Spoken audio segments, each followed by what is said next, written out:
K oznámení toho, co se mi přihodilo, by zřejmě nikdy nedošlo nebýt dvou událostí. Jedné předpokládané a druhé sice s první související, ale málo pravděpodobné a s nečekaným výsledkem, pro mě ale pozitivní. Na okamžik jsem spanul jako Fénix. To, že po zveřejnění předchozích událostí došlo k opětovnému napadení účtu Google, mě nechalo chladným. Naštěstí byl účet tištěný a tak jsem rychle účet obnovil. Nepochopil jsem ale, proč si někdo dá práci s prolomením hesla a pak nic nesmaže, nezmění.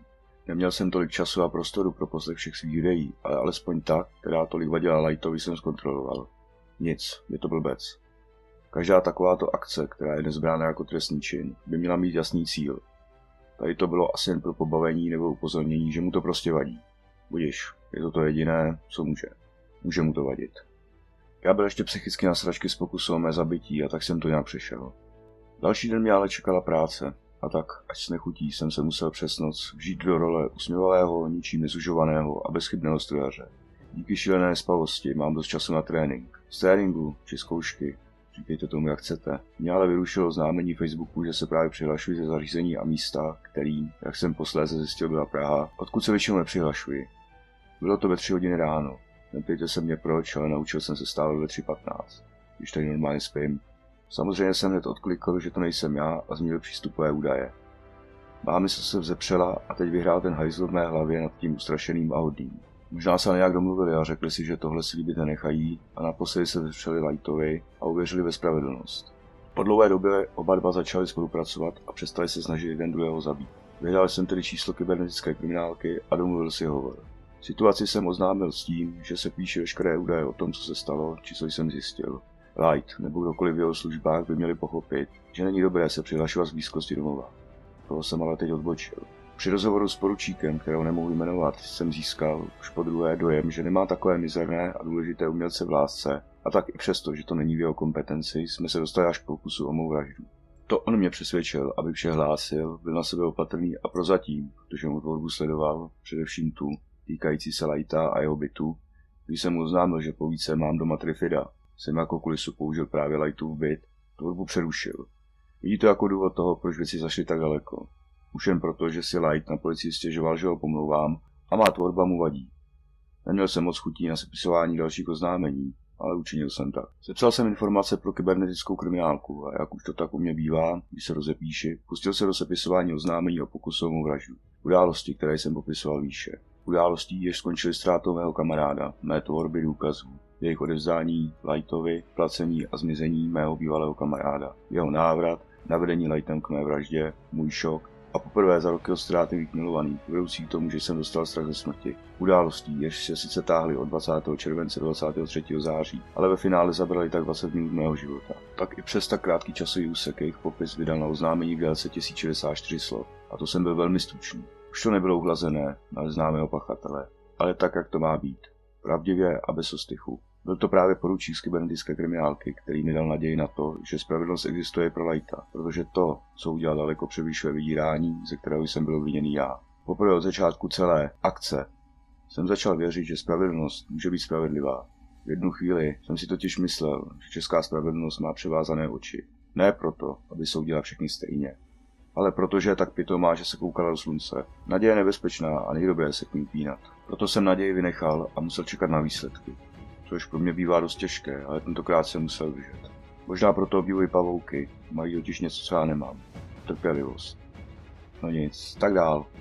Omezení mé tvorby nepřipadalo v úvahu. Kniha byla napsána, kapitoly, jaké zveřejňuji zde, jsou víceméně navíc, ale stále jsem měl sílu nakladatelství a byl tu i jeden hodně prozaický důvod. První kapitola na YouTube, která je první kapitolou knihy, byla původně dopisem na rozloučenou, který jsem skutečně začal psát u našeho rybníka, skutečně odhodlán skončit si svým životem a skutečně slanem tašce.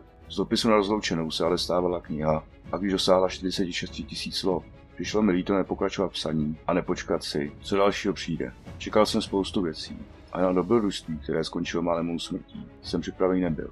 Ale realita už byla taková a já jsem se v ní musel umět pohybovat. Nakladatelství, mý přátelé na přátelé, chápou a ví, že 2L, které Light používá, jsou jim pseudonymem.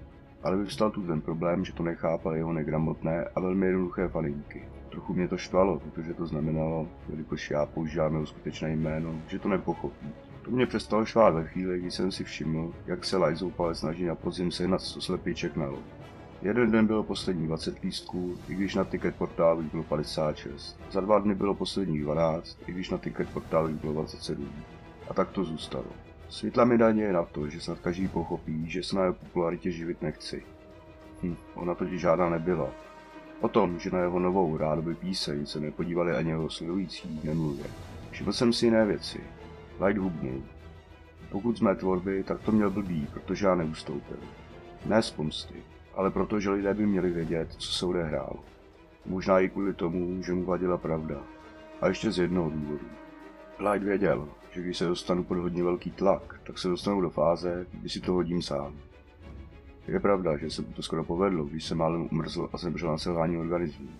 Oslavovat nemohl, protože jsem se z toho dostal.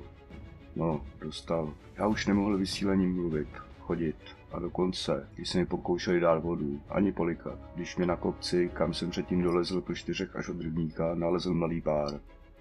Mrzí mě, že jsem jim zkazil romantický večer, ale oni mi dali další sílu a zachránili mi život. Ať už tím, že jsem věděl, že i v dnešní době, kdy se stará každý sám o sebe, existují lidé, kteří se nebojí pomoci cizímu člověku, anebo tím, že mě odnesli k cestě a zavolali mi pomoc. I když mě čekali 2 dny v nemocnici a dalších pár dní na ulici, síla a odhodlání bojovat se mi vrátili a vděčím za to jen těmto mladým lidem. Jejich jména bohužel neznám, ale jsem jejich dlužníkem. Třeba toto čtou nebo slyší. Děkuji vám. Byl jsem po této zkušenosti silnější než kdysi. Light možná pomohl zadlužení svému otci k sebevraždě, ale u mě se to tehdy nepovedlo.